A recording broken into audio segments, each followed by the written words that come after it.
Gilles Paquet était l'un des hommes les plus importants de la vie de Johnny Hallyday, son attaché de presse mais surtout son meilleur ami.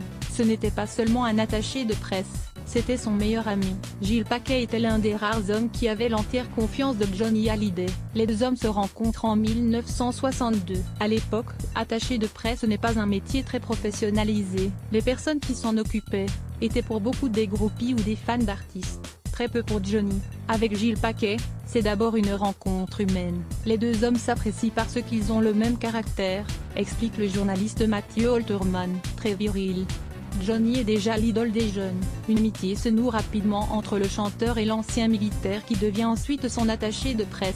Chez Johnny, l'affect compte énormément. Gilles Paquet est celui qui le tire d'affaire quand le rocker se retrouve dans mauvais draps. Il était aussi celui qui l'aidait à traverser les moments difficiles durant lesquels Johnny Hallyday avait des problèmes d'argent ou des soucis avec ses maisons de disques. Pour le journaliste et le spécialiste de la chanson française, Fabien Lecoeuvre, Gilles Paquet était son homme de confiance, son ami, son attaché de presse, son agent.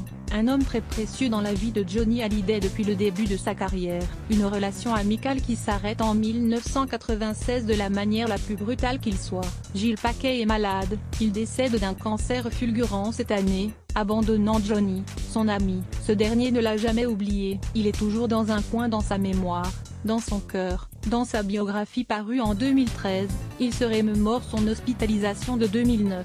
Avant qu'il soit plongé dans le coma. Mon dernier souvenir, avant de perdre connaissance, puis d'être plongé dans le coma, ce sont des visages. J'ai vu apparaître puis s'éloigner les visages de Gilles Paquet, et de mes amis morts, et celui de Laetitia, ceux qui me demandaient de les rejoindre, et celles qui me retenaient.